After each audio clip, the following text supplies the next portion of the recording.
going on, YouTube fam? It's your boy Tony 2 Times, and we back with another episode of the Baltimore Way, man.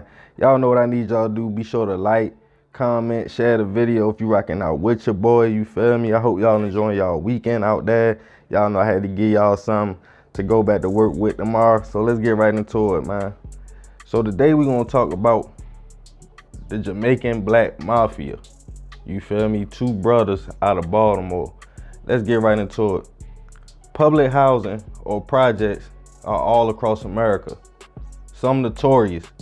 It's almost like when families are forced to find a way out or nothing, it breeds some of the best hustlers around. Baltimore in the late 80s and early 90s, me being born in 87, all I could do is remember running around playing. But my pops and uncle would tell me stories, millions of stories, about the crazy amount of money flowing through the city at that time, and the loyalty amongst young hustlers growing up in the projects together. Two brothers would make two sets of projects in East and West Baltimore their turf, Lexington Terrace and Lafayette Courts. Otterwell and Victor. The two brothers were from African descent, but they had admiration for Jamaican gangsters.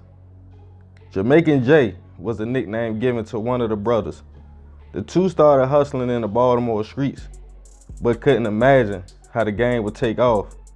In the 80s and 90s, in the city where held some of the smartest, militant hustlers, a lot of young men on the blocks had the hustle, but just needed more product to satisfy their clientele. The brothers started to come up in the game after recruiting a few young hustlers and flooded the projects with smack. Jay ran the business with structure and skill. A lot of people in the projects never seen, taking the smack game to a whole nother level. Before, the project boys might have crews and a few lookout boys and maybe a few hitters. They carried small blickies for beef, nothing major, a little revolver or something like that. But Jay would package his smack completely different, structuring his crews with ranks from lieutenant all the way down. He would arm them with assault style and automatic weapons. A lot of people never even seen that before. The Nigerian brothers would call themselves the Jamaican Black Mafia because of the reputation Jamaican gangsters had. Not to get the organization confused with the Black Mafia in Philly. The Mafia turned the projects up. With armed security in the buildings, you had to be searched before even coming to talk to the team. They would take over, making up to $40,000 a day in the buildings. Discipline was on a whole nother level. The tactics the brothers would use were sometimes violent and other times embarrassing. If you stole or messed up a pack, you would have to eat dog food or be beaten, stripped, and walk through the projects naked at gunpoint, which made people fear the organization. The smack shop was open 24 hours a day with lookouts everywhere, selling $10 pills of smack all day. Any squad that even thought about trying to come and compete quickly backed down once they saw AKs and 9s with beams on them. The level of violence would go through the roof. With so many people in and out of the buildings, the cop up to 75 people at a time. Lookouts even making top dollar. The brothers would give the money to the project residents also. They would throw events on holidays with kids finding up to $400 in Easter egg hunts. They moved secretly. The only people who could really reach them was the top members of the Mafia. At other times, lieutenants were left to look over the operation. One alleged situation, a member stole some product and some smack and had to do the infamous duck walk. The duck walk was when you were beaten and stripped, walked through the projects at gunpoint, forced to quack like a duck. Some residents didn't like the fact there were so many men in the building with fully automatic machine guns, and so they started talking to the police.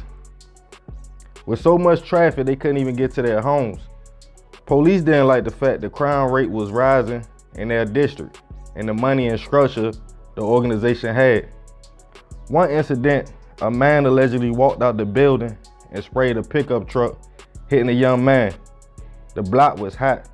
The brothers lived in the upscale condo in Virginia and would have the product delivered to the city, and only showed face when absolutely necessary. The hits and money was enough for the feds to swoop in, with BCPD saying they never saw a group like this that actually had them in fear as well.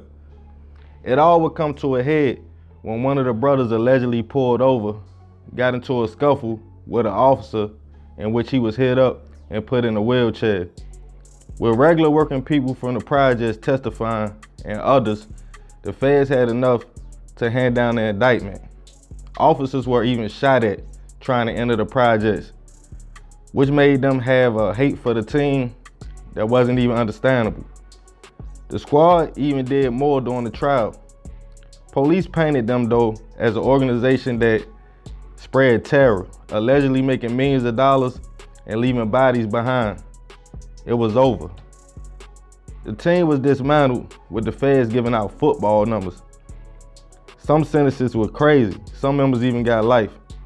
New Jack City was a movie, but this is real life. 1994 is when the squad went down. I was 7 years old. I'm 34 years old now, so you do the math. With clout before it even existed, millions of dollars, and enough blickies to start a war. With all that though, is it worth it? Rules of the game is usually simple. Get in and get out. But one day too late could be fatal. This game is crazy. And if you don't slow down, they will get you out. Moral of the story, after all that money made, the project's gone, nothing lasts forever, and money in the streets will never be the same. Get out while you can. Yeah, man, it's a crazy story. I remember talking to my pops and my uncle about these dudes, you feel me? They weren't Jamaican, let me get that straight. They just used the name Jamaican because at the time, you know, Jamaicans had a reputation for being Sirs, you feel me? The two brothers were Nigerian. So at the time, it was a lot of Africans doing their thing in the city, because I think Anthony Jones was Nigerian too. So yeah, man, it's crazy, man. But at the end of the day, y'all know it wasn't worth it, you feel me? Like, it ain't even no pictures of these dudes or nothing, you feel me? Like, they basically put them away and hid the key, you know what I mean? So they was making a lot of money. Some people say they made up to 60,000 a day. Some people say 40,000. But we talking about late 80s, early 90s. That's a lot of money, you know what I mean? So, yeah, man, it's another episode of the Baltimore Way. This the Jamaican Black Mafia story, man. Be sure to like, comment, share the video. We on that road to 50K, man. Y'all be sure to share these videos. I love y'all, fam. I'm out.